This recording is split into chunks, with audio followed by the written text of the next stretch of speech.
Hey, what's going on YouTube? It's your boy Jared for all things Call of Duty and console gaming rep with me. Happy holidays to everyone. Merry Christmas to everyone. Spend time with your loved ones and enjoy their presence. I'll say that first and foremost. And today I just want to talk about gaming in general. Where gaming is right now as we end 2025, moving into 2026, where I am, my thoughts and my opinions. So without further ado, let's just get into it. So in 2025, I actually moved over to the PlayStation 5 Pro after being on the Xbox platform pretty much my entire life. I did grow up with a PS1 and a PS2 in the home, but PS3, PS4, I definitely missed those generations that had been strictly Xbox. Once Xbox came out with the Xbox Play Everywhere, everything's in Xbox, I left them and just came over to PlayStation 5, and I've been enjoying it. It's the best console on the market, and you can't go wrong. We've had console increases this year. So Xbox has had console increases twice, I believe, and PlayStation has had their own. The Nintendo Switch 2 dropped in June. So consoles in general, they're on the market. They're actually older at this point. This generation of consoles came out in 2020, other than the Nintendo Switch, and they're all pretty much around, let's say, a ballpark figure of $500 or even more. So gaming has definitely increased as far as how much it used to be in prior years, particularly consoles. On the PC side of things, there's a RAM shortage. So RAM is memory, and those components, those parts are needed for developers of a lot of other things and walks of life, but primarily it affects gaming on PCs. Right now, there's a shortage. I actually built my own PC earlier this year just to stream, and I got two sticks of 32 gigabytes. No, I take that back.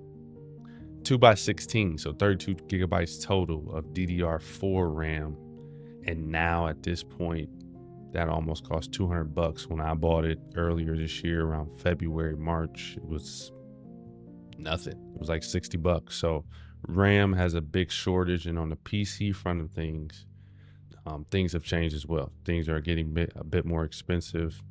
Nvidia just came out recently saying that they will cut their graphics card development 40% in 2026 or moving into 2027. So with that, I'm pretty sure there will be increases in prices of graphics cards as well.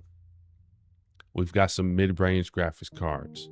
I'm just going to talk about PCs at this point, PC gaming. We got some pretty good mid-range graphics cards. As I built my PC earlier this year, again, just to stream on, just to use other than my gaming laptop, I started to understand PC gaming and how it works. The 5060 series for the 50 series for NVIDIA, and the 90 series with the 9060 XT. I forget what they're called. 9060 XT, 9070 XT.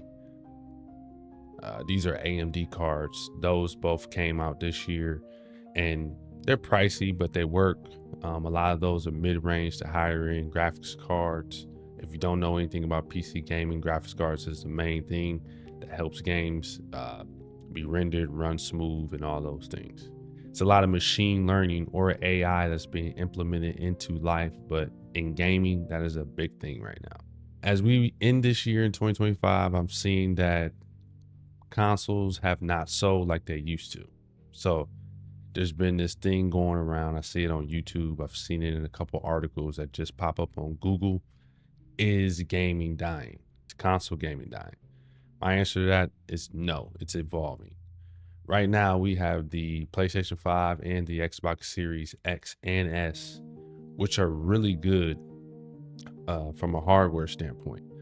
These three consoles could last us until 2030 or until the next generation. There's a Steam Deck coming out next year, and we'll actually see the specs of that.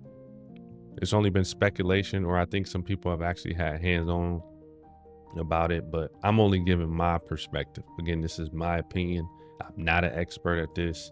I just see things like anyone else on YouTube. It pops up on my Google now, and I just really just talk about it.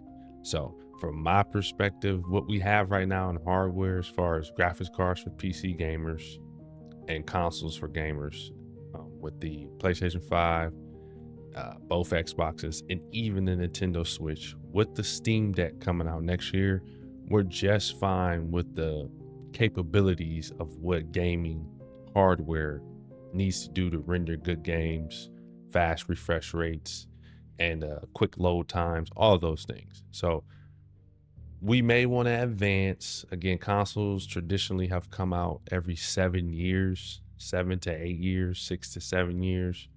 I doubt that we get a console again in 2027, maybe 2026 from Xbox or PlayStation. I'm not so sure. We may not. As far as Xbox, next year will be the 25th anniversary for Xbox. So I know they're doing something big. They've already ported all their games over. They're pretty much the best publisher on the market as far as games. Their hardware sales have plummeted tremendously.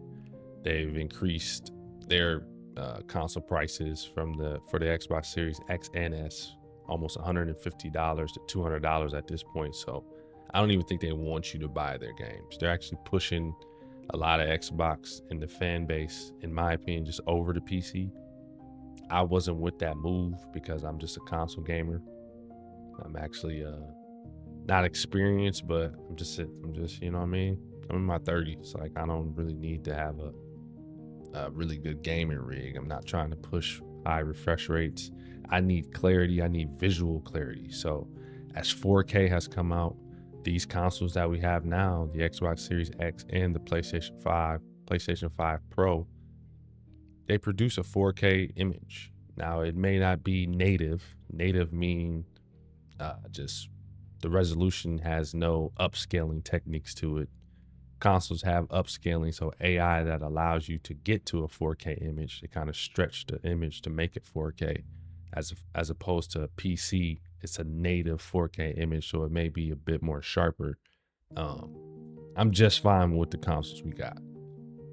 I say all that to say, gaming isn't dying; it's only evolving.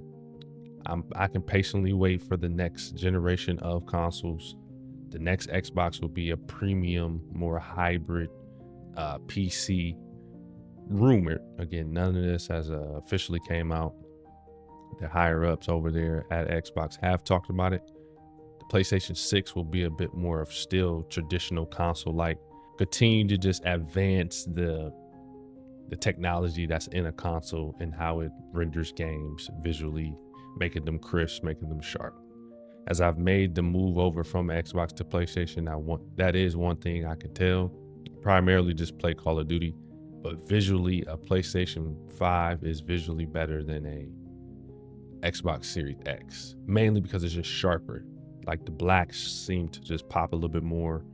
The edges of things just seem a bit more sharper, as opposed to an Xbox Series X. It's a bit more dull, kind of grayed out in my opinion if I had to compare the two. Haven't played my Xbox in a while though, so but again, I'm just talking about a gamer's perspective of my opinion and what I just see going on. So I don't think it's dying. We're in a good spot. I just definitely wanted to get that in. Let me know your thoughts in the comments below if you ever checked this video out. I appreciate anyone that ever stops by, just showing support. Again, man, happy holidays, Merry Christmas to everybody. I'm always on, I'm always repping. I'm in my camo grind right now. It's season 1 for Call of Duty Black Ops 7. Just keep working, keep grinding. Y'all have a good one.